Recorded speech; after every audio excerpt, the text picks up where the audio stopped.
Please forgive me now if there are a few words mispronounced throughout this video.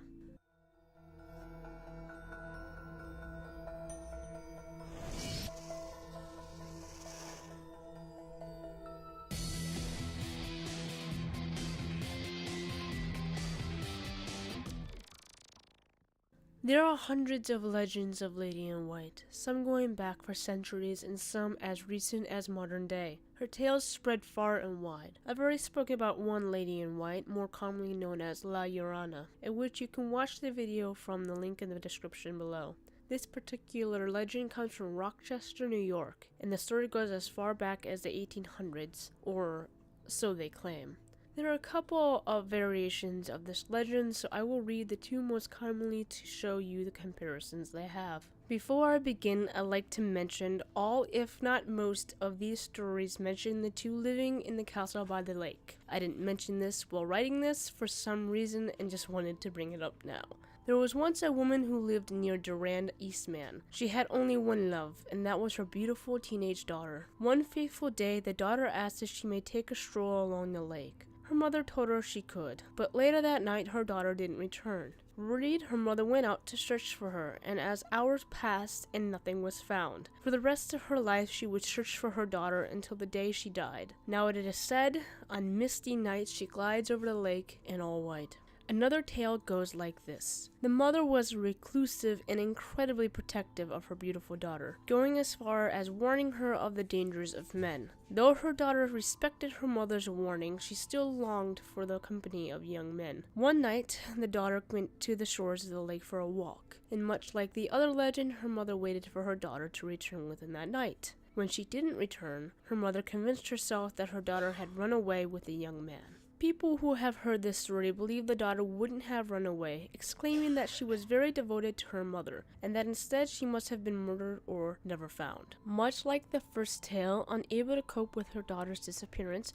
her mother took to wandering the area every night with her two white dogs. People saw her and said she looked grief-stricken, wearing a white dress. She would die old and alone and heartbroken. These two tales are the most known, with very few others spoken with slight differences such as the age and appearance of the mother and daughter. There is also a version where she did run off with a lover, but he ended up turning on her and killing her. In others, she was raped and murdered. Many of these confused me since they all also claimed that her body was never found. So how can one prove this? One version has her mother accusing the neighboring farmer of abducting, assaulting, and murdering her daughter, but she was unable to prove the crime and instead searched in vain for her with the aid of her German Shepherd dogs.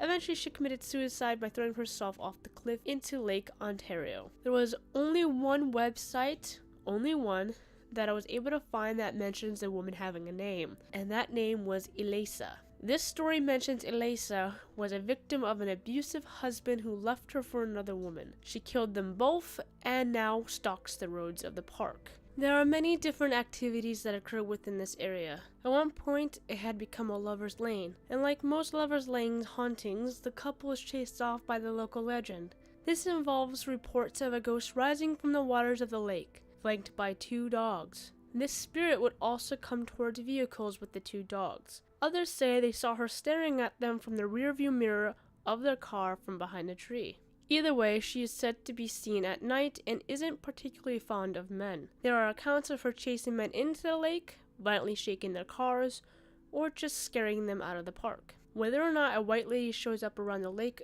and park, there is definitely activity that has been reported to the police, or at least that's what some websites are claiming. Either way, the ghost is usually said to be flanked by two dogs. One account says they are Dobermans, another says German Shepherds. Most times they're mentioned to being the color white, which both breeds have been bred in a white color before. Lastly, I like to bring up a tree. Yes, a tree. How this tree is mixed into this story is beyond me, but here is this tale. There's a tree, people believe, takes on the face of the spirit of the white lady holding a baby. Some say that a prankster carved this structure into the bark. However, Monroe County Parks Department Director Larry Stubb calmed this rumor by admitting the tree broke naturally in a storm. How this is any better for disproving the tale is beyond me. It is like Mother Nature was trying to scream at us saying, "Hey, she's here." With many people searching for answers, including Iroquois historian Patricia Wayne, no one has found any historical evidence to prove the woman or her daughter have ever existed. This story cannot be verified. This, however, doesn't stop the sightings. So what about the castle? Yes, there are massive stone remnants that used to belong to a structure that stood there, but it was no castle. The building was once part of a hotel dining hall that served swimmers of the lake. With the way the building was built, the ruins do resemble something like that of a castle, for those who do not know its history. The refectory was torn down after the Great Depression, says Patricia Wayne. So what do you think? Do you believe there was really a woman searching for her lost daughter, flanked by 2 white dogs? Or is it simply a legend gone so far that the spirit has risen due to our strong imagination? Tell me in the comments below. If you liked this video and would like to support this channel, feel free to check out my Patreon, where I create videos like cryptids, hauntings, abductions, serious killers, and much more. If you can't support me there, please like, comment, and subscribe here. I'd like to thank my support on Patreon this far.